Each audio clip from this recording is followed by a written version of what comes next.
Let's go ahead and make a cicada.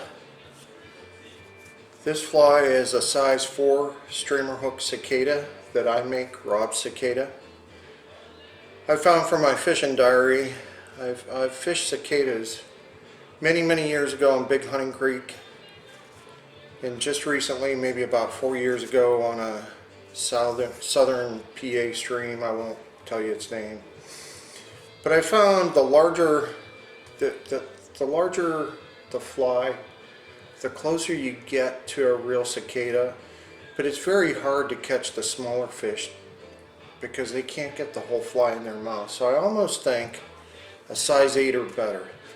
But for this recipe, I'm going to say size 4 to size 8.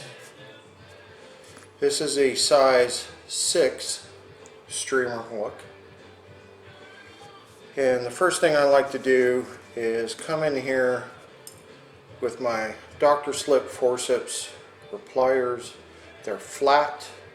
I will come in here and just a quick little squeeze, debarb the hook. Easy peasy done. I've seen some so-called experts,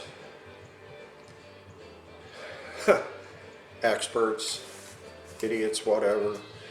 They use the hook jaws to debarb the hook. And I'm telling you right now, after years of doing that, you are going to chip the jaws of your vise. This is a Regal vise. I have a Renzetti. I have an Apex anvil. And why in the world would you waste the money to chip the jaws of the hook? It just makes no sense to me. So again, I have my size 6 streamer hook. I'm using 3/0 black thread.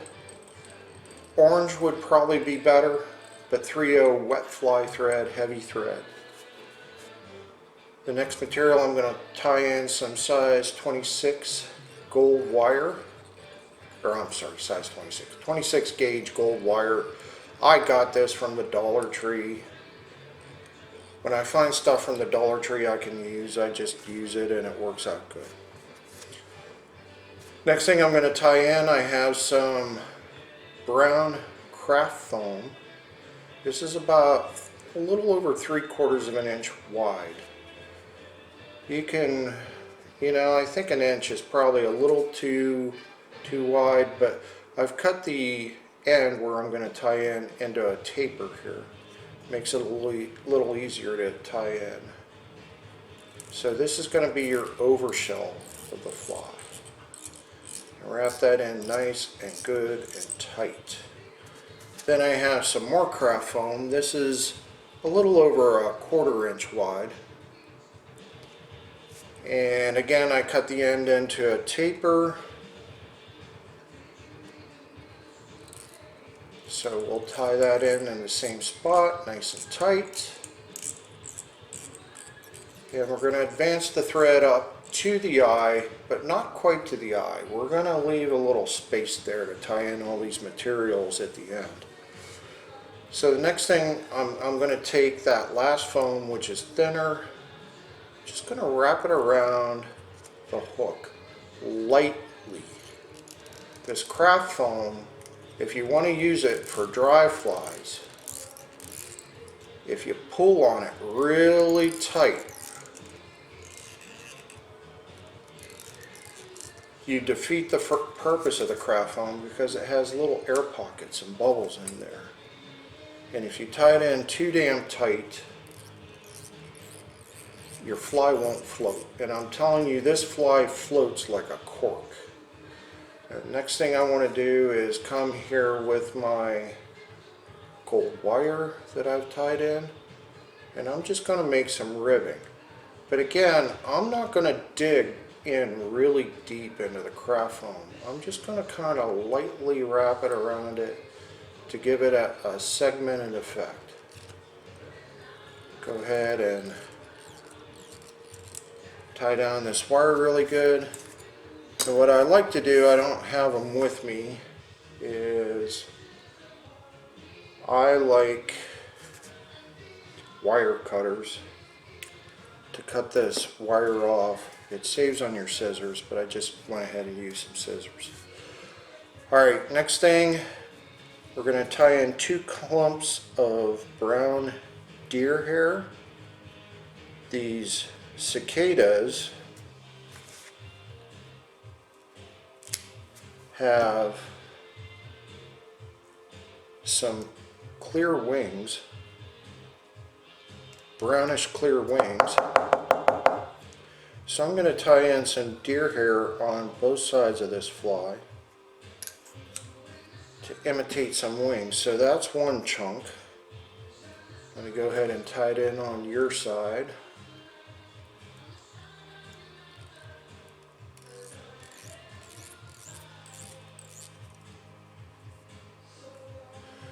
And I'm going to do the same on my side.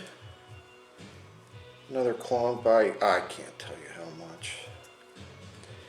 I'll take some pictures of the fly at the end. Maybe you can kind of judge.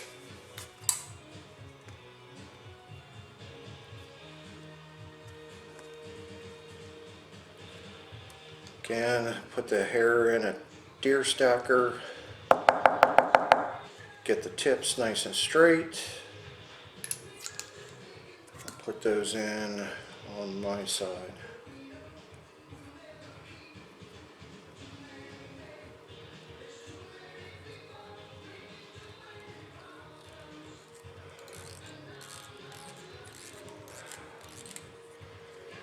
Come back here with my nice fly tying scissors. These are really crap scissors from Temu.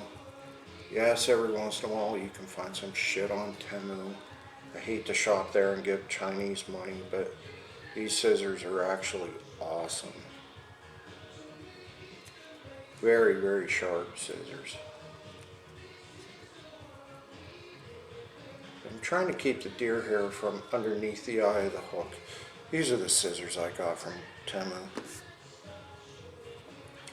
Alright, you don't have to clean it up too much, but let's make some more wraps around that deer hair.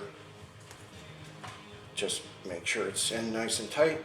Your last step here is pull over top the wide craft foam. Do not pull it tight, but as you wrap it down with a thread, wrap it down very, very tight.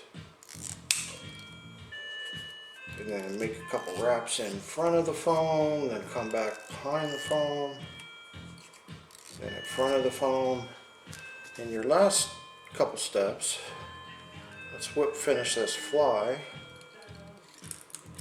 using my Mattarelli whip finisher. Had a very smart guy on the San Juan one time